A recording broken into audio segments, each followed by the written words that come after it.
assembler buste devant ensemble par le côté. Je vais vous montrer, c'est une découpe princesse, donc c'est une couture qui se fait comme ça, hein, c'est pour bien épouser la forme de la poitrine.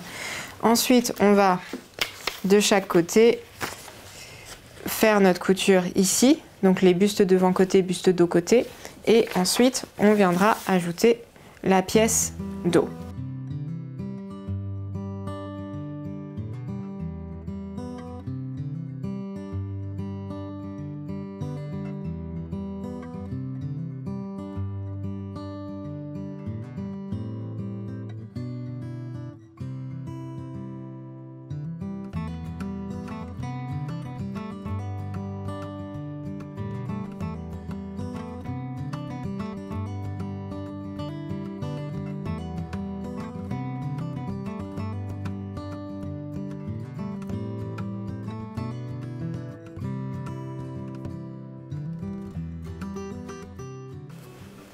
Voilà.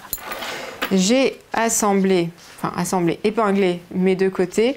Et ce qu'on peut faire pour gagner un petit peu de temps, ce que je vous disais quand on rationalise les étapes, on peut placer dès à présent ici la pièce buste dos côté avec la pièce buste devant côté par du coup la ligne de côté, c'est celle qui se trouve sous l'emmanchure sur un des côtés, donc le côté droit si vous êtes droitière, le côté gauche si vous êtes gauchère. Moi sur le côté droit, je vais donc mettre un zip. Donc sur le côté droit du vêtement, à ce niveau de couture, je ne vais pas coudre tout le buste. Donc le côté droit, quand il est porté, c'est ici. Si vous voulez, ici, je vais coudre que jusqu'aux les 3 cm ici en fait. On continue, on va assembler maintenant les épaules.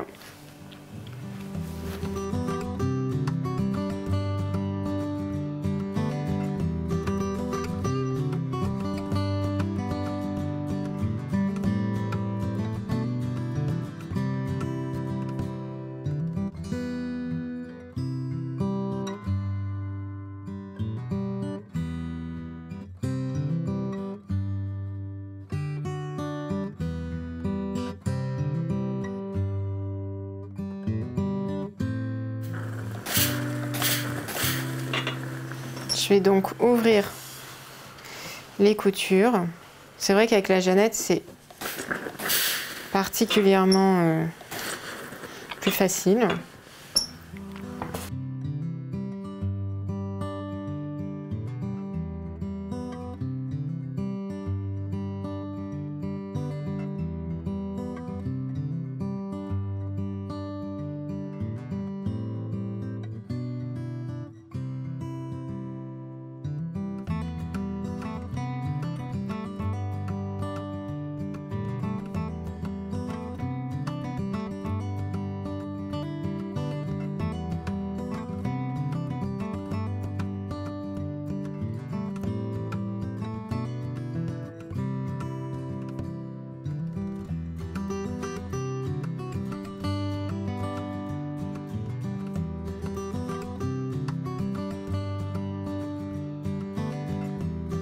Là, ce que vous pouvez faire, c'est faire un essayage pour voir si vous avez besoin de reprendre un petit peu les coutures de côté ou non. Et je vais vous montrer comment faire pour savoir de quel côté on s'arrête, vous savez, 3 cm en dessous de l'emmanchure. Donc j'ai mon buste ici. Il faut imaginer que le buste en doublure, voilà, on les met envers contre envers, donc le côté ouvert, c'est celui-ci. Donc ici, je m'arrêterai à 3 cm, ici. J'ai essayé ma toile, donc tout est OK. Et maintenant, je vais venir faire, du coup, les surpiqûres. Alors, la première surpiqûre, c'est la 112. Donc là, c'est ma découpe princesse. En fait, je vais suivre mon aiguille, le milieu, elle suit la couture, ici. Alors,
je vais m'arrêter 1 cm avant le haut de la pièce.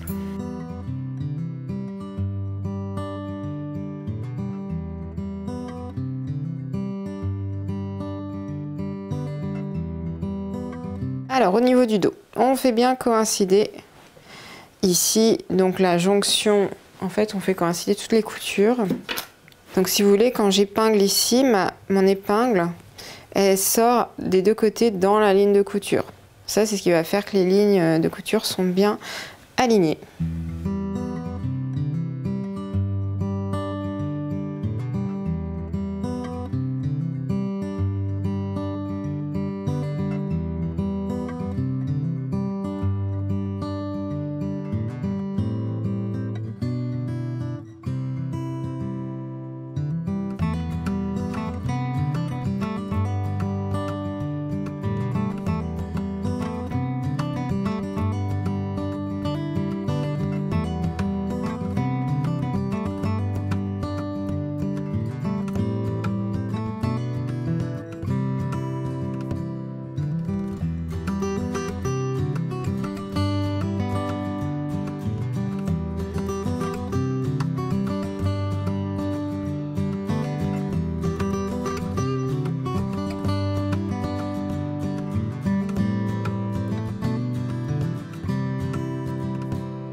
Et on répète de l'autre côté. Ici c'est cranté mais pas de ce côté-là.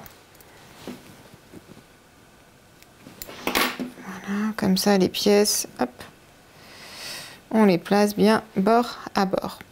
Et on va venir piquer tout ça d'un seul tenant à la machine. Je finis juste d'épingler ici la bretelle. Ça c'est le résultat une fois qu'on a cousu notre encolure. On va devoir cranter petit à petit pour bien former tous les angles, les V, etc., etc.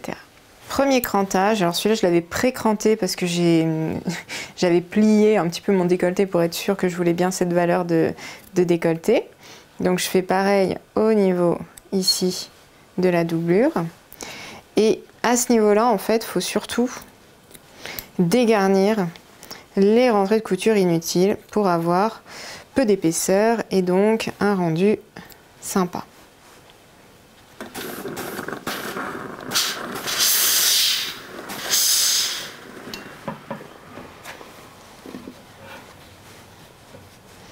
Là, pour le moment, j'ouvre les coutures au fer.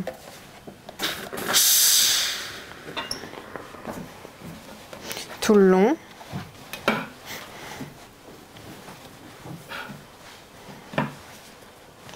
Et ensuite, je viendrai essayer de plaquer la doublure sur l'envers. Et c'est là que je finirai le crantage s'il y a besoin de cranter davantage. Là, j'arrive au niveau du dos. Je continue donc de repasser en ouvrant les coutures.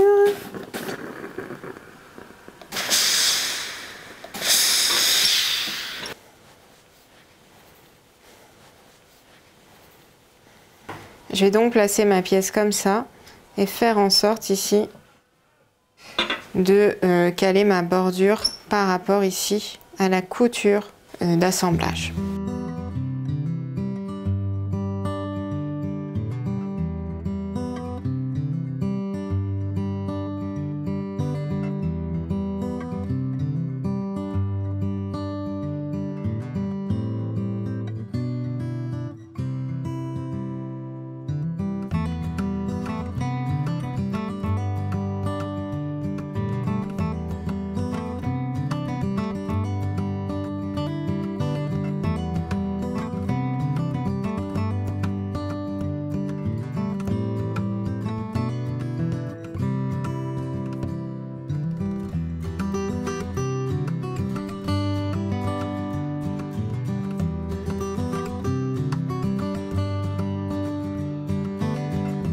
Donc vous voyez, j'ai à chaque fois longé ici la couture hein, avec mon motif côté tissu principal.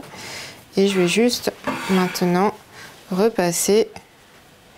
Donc j'ai juste normalement la bordure, vous voyez, qui va apparaître. Je vais repasser sur hop, côté ici.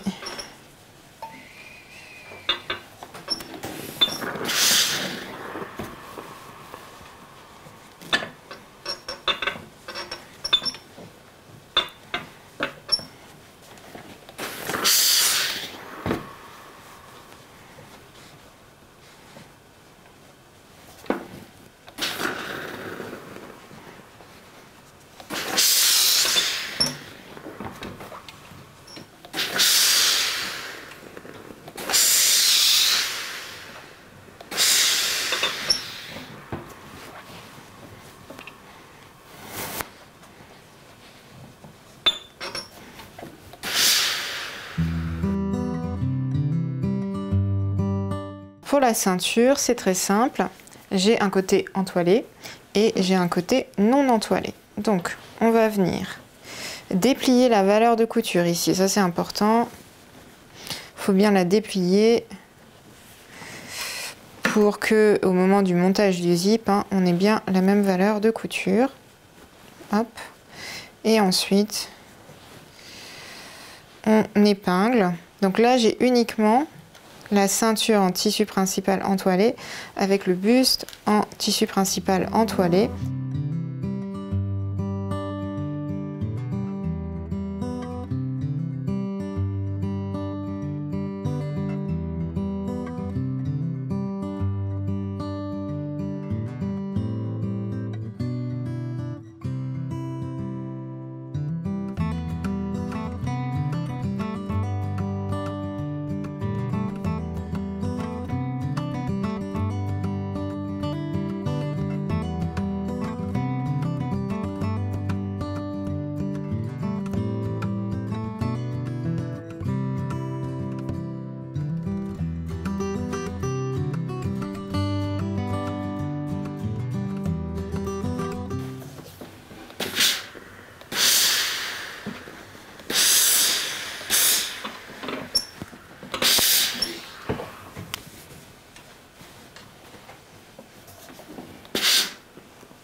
Au terme de cette étape, on a donc fait tout le buste. Alors bien sûr, il reste les manches, mais on a travaillé tout le buste, à la fois le tissu principal, mais aussi la doublure. Vous verrez qui à l'intérieur se placera comme ça. J'ai les deux endroits face à moi et la première étape, ça va être de piquer ensemble ces deux pièces pour faire la ligne de couture. Donc hop.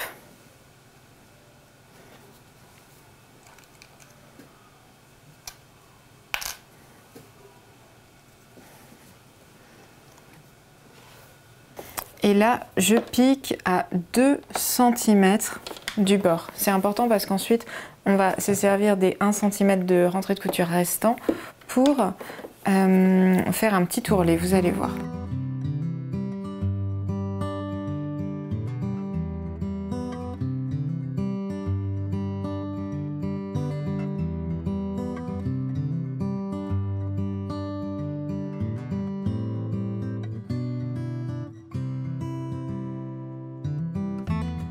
J'ai les coutures face à moi et je vais les ouvrir.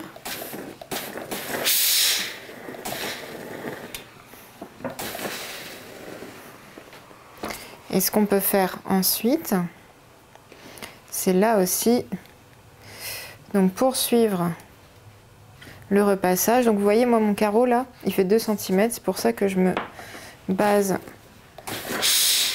sur ça.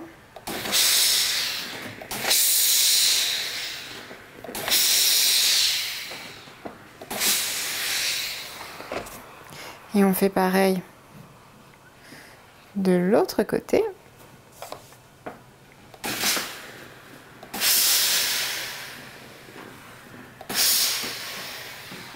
Vous pouvez former au fer ici un repli.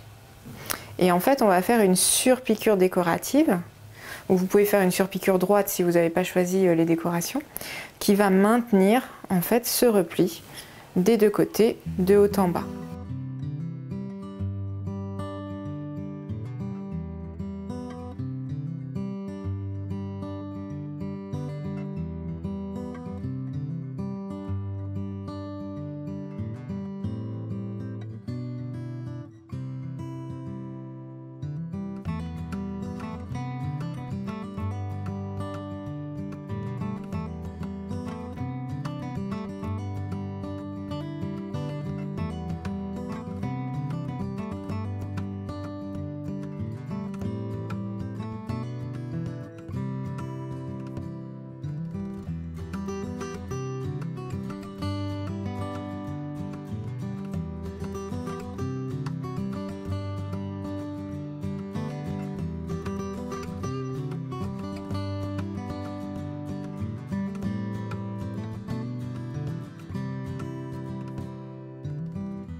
On a ici nos jupes, donc tissu principal. Je vais mettre, donc ça c'est la jupe dos, endroit contre endroit, sachant que du côté droit il y a le zip.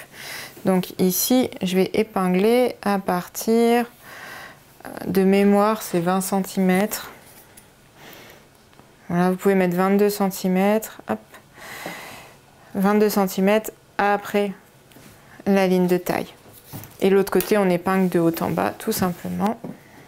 Je fais des coutures simples parce que j'ai surjeté. Si vous voulez faire des coutures anglaises parce que vous préférez cette finition ou que vous n'avez pas de surjeteuse, vous pouvez aussi, et d'ailleurs sans modifier forcément les pièces, parce que comme il y a un volume de fronce, si vous n'avez pas modifié les pièces, c'est pas grave.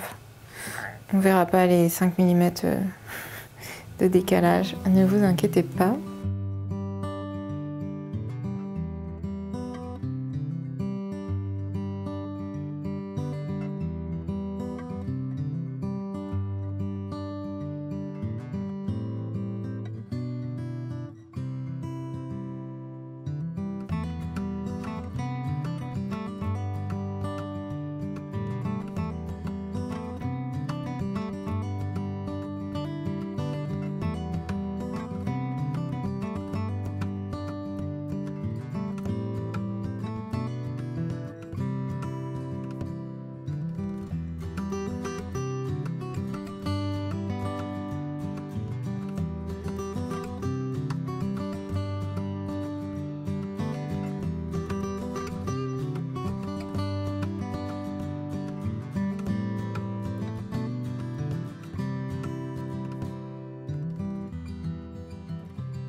j'ai mes pièces jupe qui sont donc assemblées au niveau des coutures de côté. Si vous avez doublé, ça se retrouve envers contre envers. Et ici, on a l'ouverture pour le zip. Ce qu'on va faire maintenant, c'est venir piquer des fils de fronce.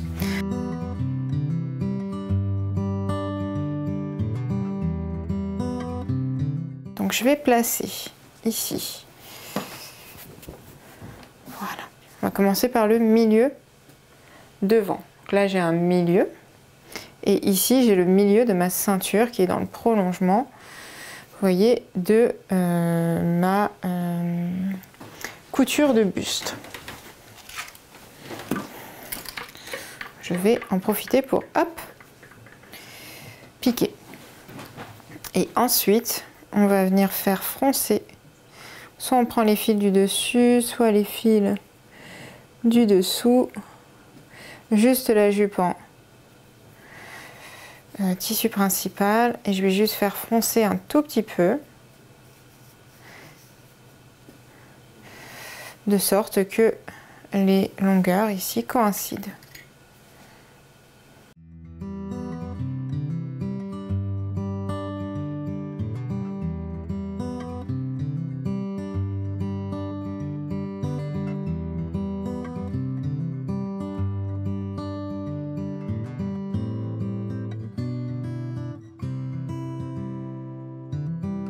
Alors, je continue. Au niveau des repères, vous avez la couture de côté qui doit correspondre avec la couture de côté de la jupe.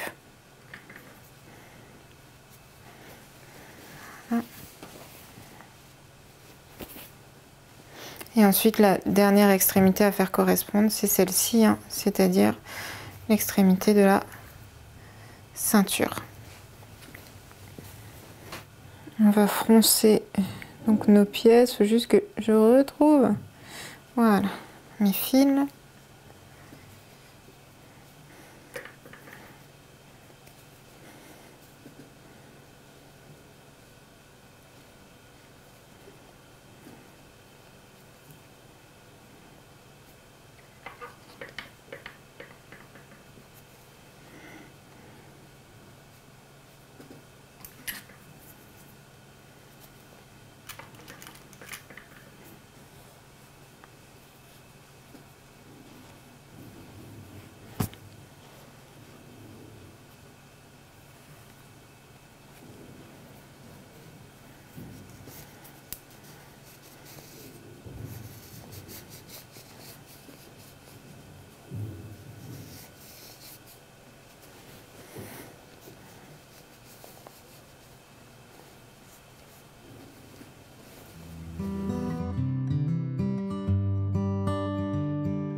Ici, on a donc la jupe qui est assemblée.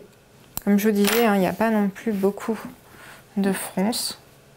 Et bien sûr, il va falloir ici, une fois qu'on a bien tout aplati, on fera une surpiqûre finale ici, qui regardera dans l'autre sens. Comme ça, elles se feront face. Voilà. Donc vous voyez ici, j'ai fait la ceinture. Et ce qu'on va pouvoir venir faire, c'est la surpiqûre qui va regarder de l'autre côté. Donc juste avant ça, je vais quand même revérifier bien que ma ceinture est de même longueur tout le long. De même largeur, pardon. Avant de faire la surpiqûre, on va dire définitive. Hein.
Donc on a ici les deux ceintures qui se font face, les deux lignes de surpiqûre.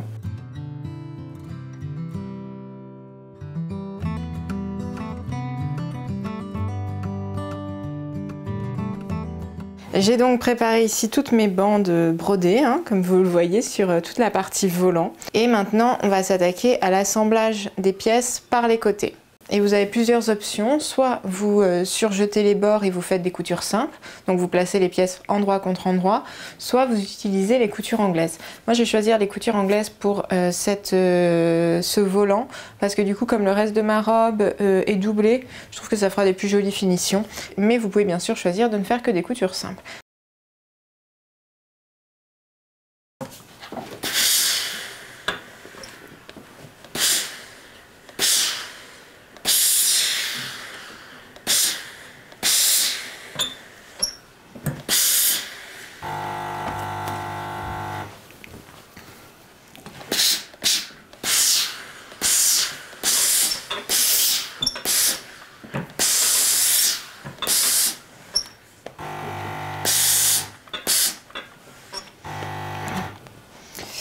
Et donc à cet endroit, moi il va falloir que je fasse une surpiqûre pour faire un raccord avec, vous voyez mes pièces brodées. Que au milieu là, on ait bien un raccord brodé.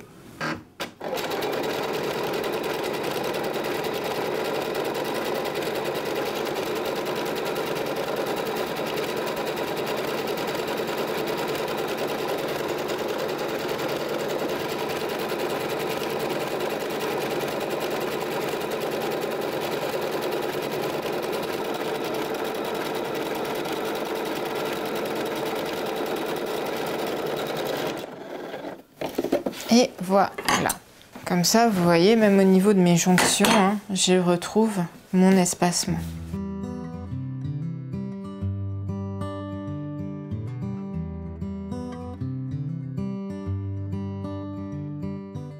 Ce que vous pouvez faire, c'est quand même vérifier que votre jupe tombe bien droit quand vous la mettez, parce que si votre jupe est mal égalisée au niveau de cette partie-là, forcément le volant lui aussi va être pas droit, et donc la robe au final ne sera pas droite. On va d'abord épingler quelques repères.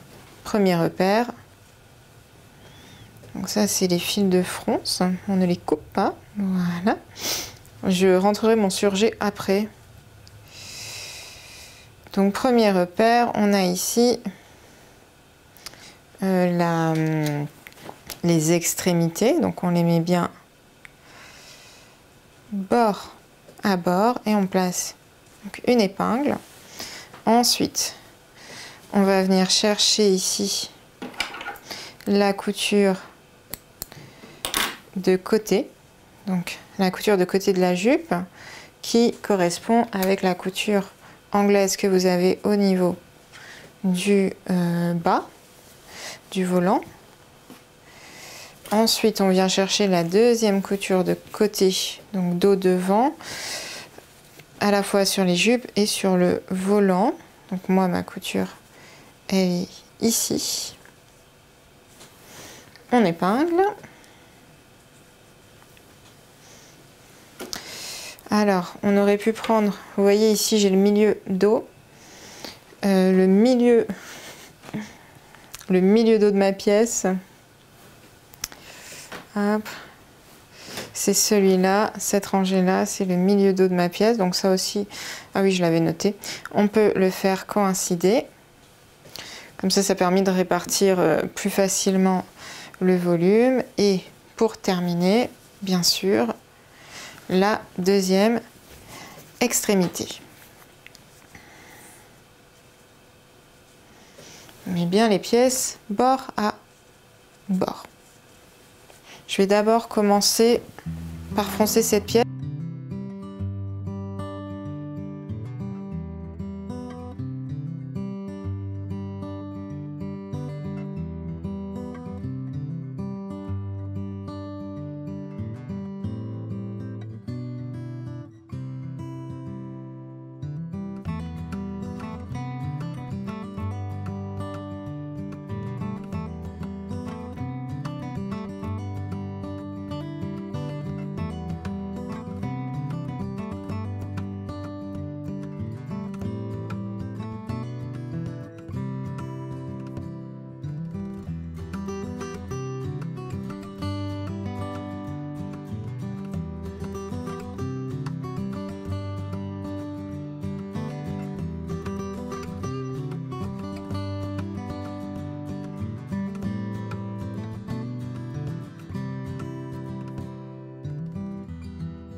J'ai épinglé tout mon volant et je vais venir le piquer à la machine.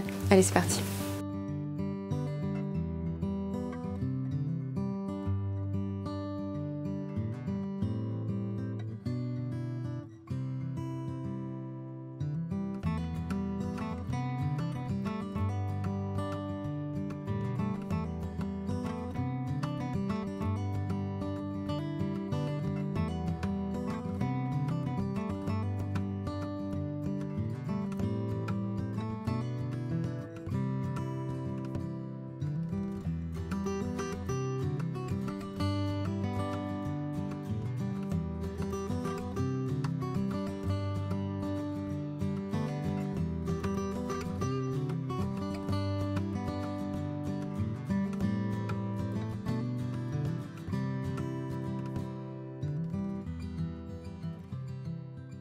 Là, il y a encore des fils, vous voyez bien, il faudra que je fasse le ménage. Je voulais juste vérifier que, vous voyez, à ce niveau-là, hein, tout soit bien droit.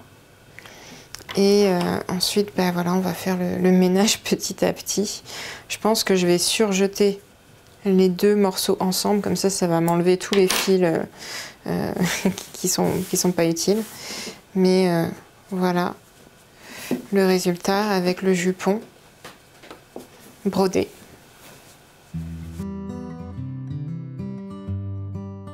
Donc je vais positionner mes pièces endroit contre endroit et vous pouvez faire des coutures anglaises si vous le souhaitez.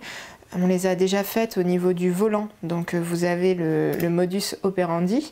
Et comme c'est une tête de manche et un bas de manche qui est assez froncé, en réalité vous pouvez donc faire des coutures anglaises ou des coutures simples sans modifier la marge de couture. Comme il y a une différence de marge de couture de 5 mm, ça ne va pas changer grand chose, vous n'aurez pas de soucis au niveau de la taille ni rien. Et pareil, donc j'épingle endroit contre endroit le bracelet de manche par son petit côté. Comme ça, je vais venir piquer à 1 cm du bord et là aussi à 1 cm du bord à la machine.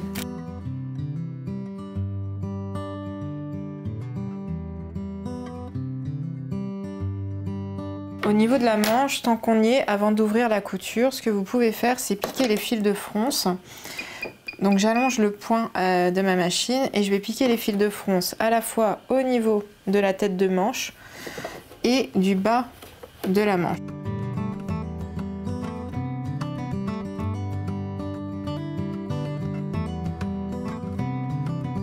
On va pouvoir prendre la pièce comme ça au niveau de la couture de côté. Donc ça c'est la pièce manche.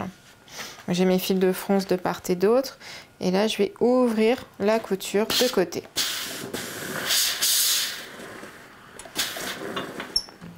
Et on répète avec la pièce bracelet de manche. Là, on va à la fois ouvrir la couture de côté et on va préplier nos pièces. Donc, on va les préplier envers contre envers, comme ça, bord à bord. Et on fait ça tout le long, bien sûr.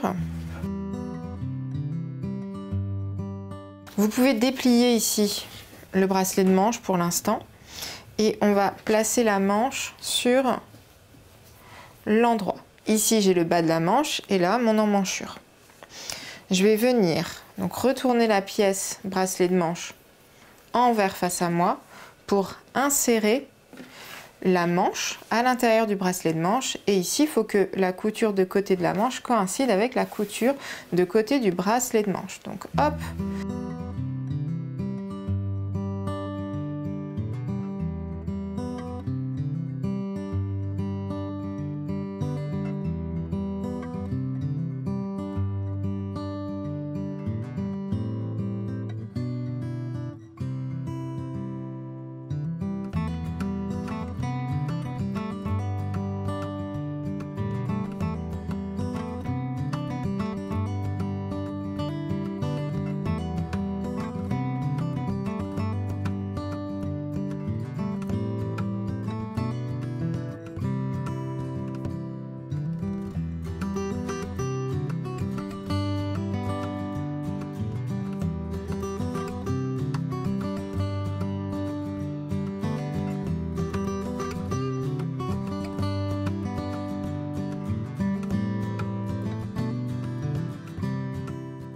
et on va venir tout simplement les piquer à la machine à 1 cm du bord. Donc je vais insérer ma pièce ici, le pièce biche est là, et je vais faire tourner petit à petit la pièce.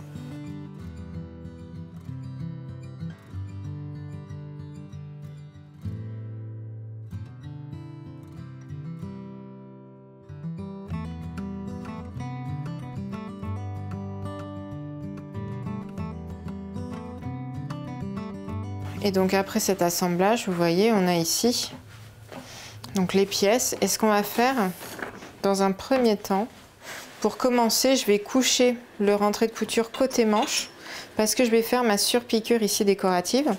Et ensuite, par contre, on viendra replacer le rentré de couture à l'intérieur. Donc si vous ne faites pas de surpiqûre décorative, vous pouvez placer le rentré de couture côté bracelet de manche directement.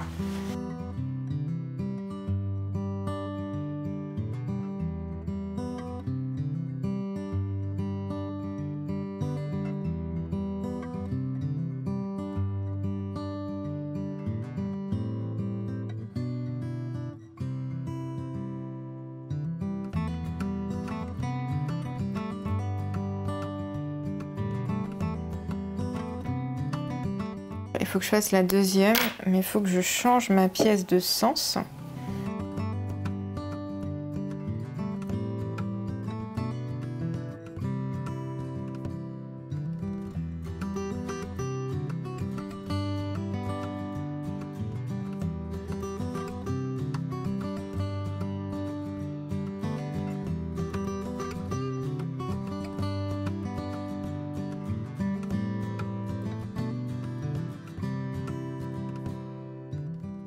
En réalité, cette surpiqûre là, elle aurait pu aussi nous servir à bloquer le repli ici de la pièce. C'est ce que je dis dans le livret d'instructions.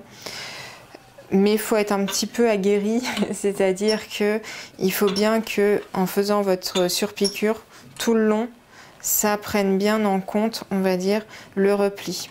Donc ce que vous pouvez faire, ce que je vais vous montrer, c'est de faire la surpiqûre donc avant et ensuite de finir l'intérieur ici à la main. Vous allez voir, ce sera beaucoup plus simple.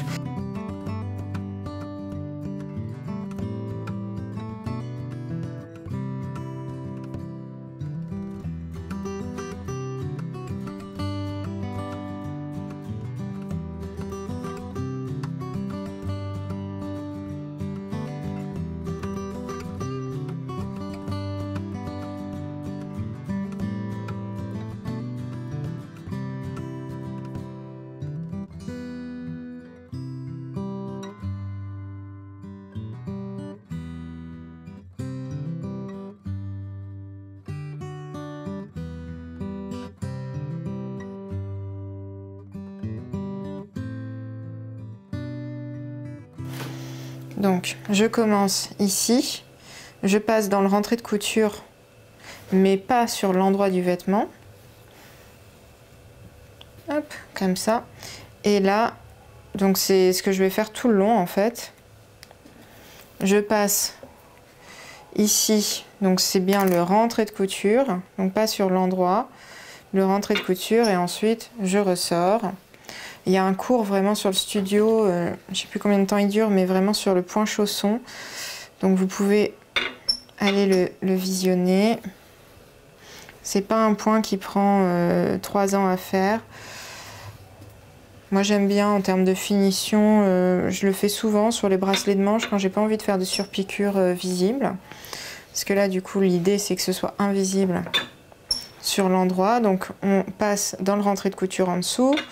On passe dans le poignet de manche, enfin le bracelet de manche, pardon.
Je trouve qu'il est plus simple, vu la largeur des bretelles, si vous montez la manche, de ne pas faire la finition doublée de l'emmanchure. Je vous conseille donc de d'épingler toutes les pièces ensemble.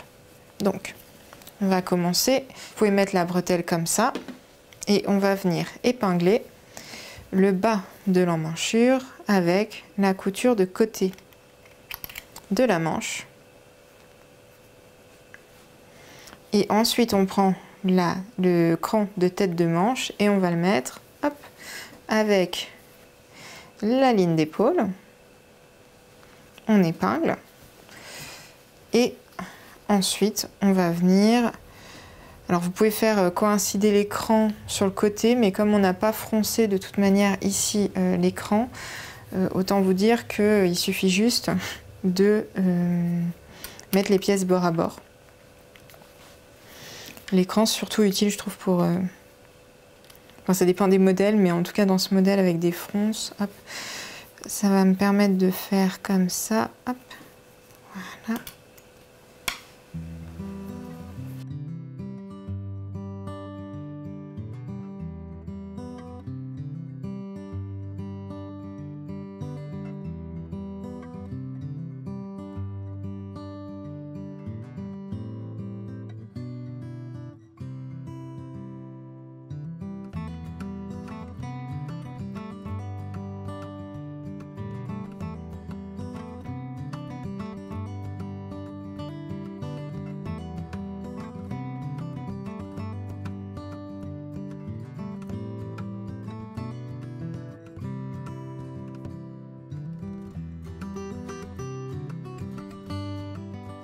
Le pied de biche est ici, on commence à coudre et on fait tourner petit à petit, vous voyez l'emmanchure, pour tout coudre et revenir au point de départ. La finition sans manche, vous avez un cours là-dessus sur Apolline Patterns, mais je vais vous montrer notamment ici au niveau du zip, parce que là on est sur des pièces qui sont un petit peu étroites. Donc on va passer en fait entre la doublure et le tissu principal. Si vous voulez, en fait, elles vont se retrouver comme ça. Voilà.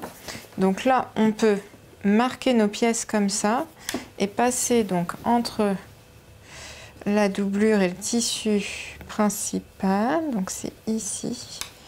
Donc je passe entre mes pièces.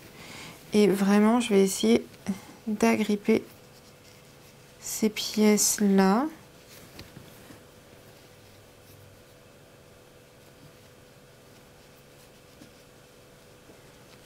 Donc j'agrippe ici les deux rentrées pour pouvoir ressortir ma pièce. Et donc je vais épingler les deux rentrées de couture endroit contre endroit ici, et je vais faire ressortir du coup la pièce un peu comme je peux pour faire donc coïncider ensuite le reste de la bretelle. Donc là je vais faire les pièces en plusieurs fois, parce qu'on ne peut pas passer toute la robe dans la largeur de la bretelle, vous vous doutez. Donc je vais d'abord ici... Je ne sais pas si je suis au niveau de la bretelle dos ou devant.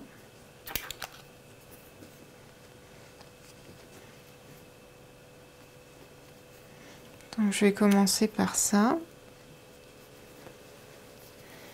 Voilà, je vais au max possible.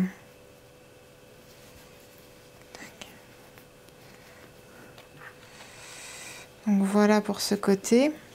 Ensuite, je vais voir ce qu'il est possible de sortir ici, mais j'ai l'impression quand même qu'il n'y a pas grand chose qui va suivre parce qu'on a le zip. Donc je vais d'abord piquer ce petit fourreau là, de là jusqu'à ma couture en fait de côté ici. Et on va faire la même chose ensuite pour le dos. Et on essaye bien sûr de prendre que doublure et tissu principal, hein. On n'attrape pas les pièces qui sont entre en fourreau.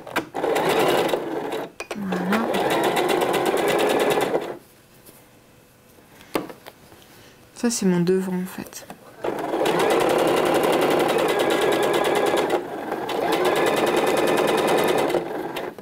Voilà, et je vais...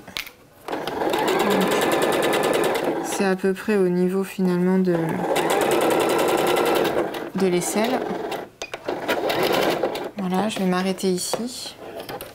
On va retirer les épingles. Je vais vous montrer ce qu'on a fait et on va faire la même chose du coup pour la partie dos.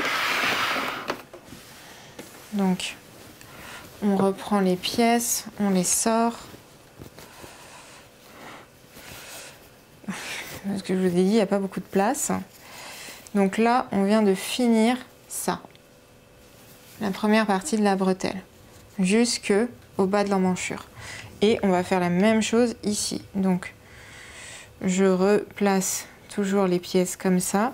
Et cette fois-ci, au lieu de passer au niveau du devant, il faut que je passe au niveau du dos. Donc, ma main est là. J'attrape les deux pièces et je viens les tirer pour pouvoir du coup finir la pièce au niveau de la bretelle dos.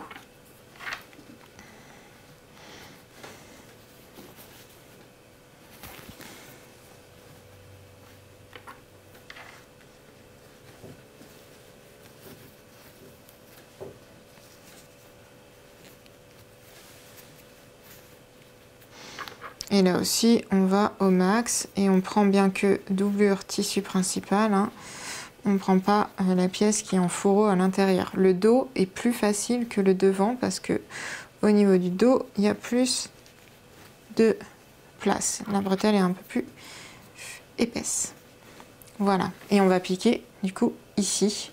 Et on aura juste en fait des petites finitions vraiment au niveau de la couture d'épaule et de la couture d'emmanchure. Je fais quelques points d'arrêt et ensuite je pars en marche avant.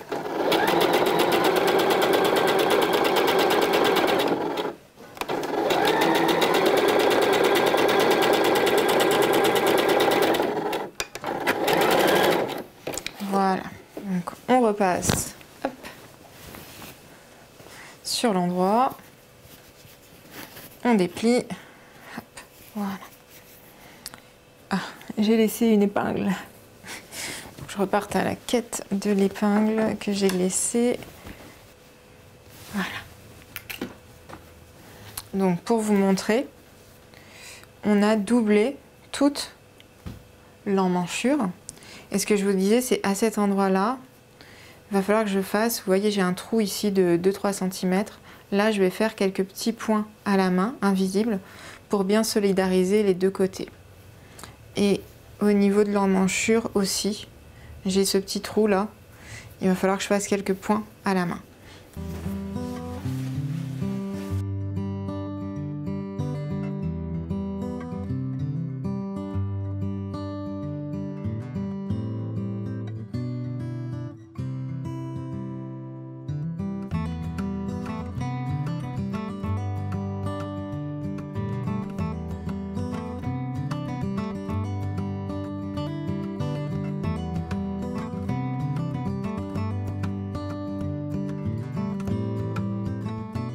J'ai donc préparé du fil à une aiguille et on va juste finir cette petite partie. Donc vous pouvez piquer de l'un des deux côtés dans la doublure ou le tissu principal, mais pas sur l'endroit. Et ensuite on va juste passer donc tissu principal, doublure, hop, comme ça. Et vous pouvez ensuite, vous voyez, faire des petits points. Donc ça passe pas dans le tissu principal, ça passe juste dans le rentré de couture au niveau du tissu principal et dans les deux bords de la doublure. Donc en fait le fil passe sous la doublure et là on a juste quelques petits points, ce qui nous permet de faire une finition invisible.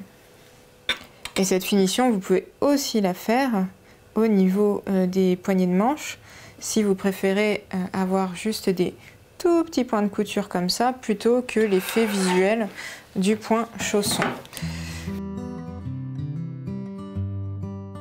On arrive au terme de ce projet un petit peu particulier avec tous ces jeux de surpiqûre. D'ailleurs, je viens de m'apercevoir que j'ai oublié celle-ci. Du coup, je vais passer mes pièces ici, vous voyez, pour rajouter une surpiqûre de côté. Vous avez l'option bien sûr de réaliser ou non les surpiqûres décoratives. Si vous enlevez toutes les surpiqûres décoratives, c'est une robe qui se coud assez vite. Si vous faites les surpiqûres, voilà, ça demande un petit peu plus de travail, mais j'avais vraiment envie de vous proposer un projet un petit peu différent, voilà, qui change de ce qu'on a l'habitude de voir. Là, on a donc le bustier, des bretelles, soit on peut coudre la version avec les manches, soit sans les manches. Au niveau du devant de la jupe, donc on a une jupe froncée, une fente au niveau du devant qui se termine avec ce jeu ici de volant qui donne du coup un côté très estival à ce modèle, mais qui peut aussi très bien s'adapter, alors avec des manches longues bien sûr, à l'hiver. Je prévoirai sans doute une petite extension ou un tuto pour vous apprendre dans le patron à allonger la manche et avec les dimensions pour un poignet de manche, puisque du coup il faudrait que ça soit un petit peu plus petit. Mais c'est une robe qui peut être super sympa à l'automne et je suis déjà certaine d'en réaliser une. Peut-être pas avec le travail de broderie, à voir, mais ça peut faire une super robe de soirée aussi, très, très chic. Voilà, donc c'est un petit peu le projet. Au dos, on a aussi toute la partie bustier, hein, la ceinture, les fronces. Et bien sûr, on retrouve là aussi le volant du bas que vous pouvez coudre ou non. À l'intérieur, moi j'ai fait une version qui est doublée. Alors j'ai pas doublé le volant du bas par économie de tissu, mais je vous ai proposé dans ce tuto une version totalement doublée. Donc vous avez des super finitions, voilà, qui n'ont rien à envier à la haute couture. C'est vraiment, vous voyez, on a été au bout du projet, hein, même à l'intérieur. Et si vous n'avez pas la partie doublure de jupe ici, en fait, votre ceinture ici s'arrête et cache le rentré de couture. Donc vous avez un rendu vraiment sympa aussi sur l'envers, même si vous ne doublez pas la partie jupe. J'espère que ce tutoriel vous a plu, qu'il vous a inspiré, peut-être donné envie de vous lancer vous aussi dans ce projet de surpiqûre à la machine. Je trouve que c'est vraiment sympa de pouvoir un petit peu customiser ces tissus. Vous voyez, cette robe, même si d'autres personnes utilisent le même tissu, finalement, à moins d'avoir la même machine et de faire les mêmes choix de broderie que moi, voilà, on aura, ce sera une pièce vraiment unique. Je vous dis à très vite pour les nouveaux tutos et je vous souhaite une belle journée, soirée, ça dépend le moment auquel vous visionnez ce tuto. À bientôt!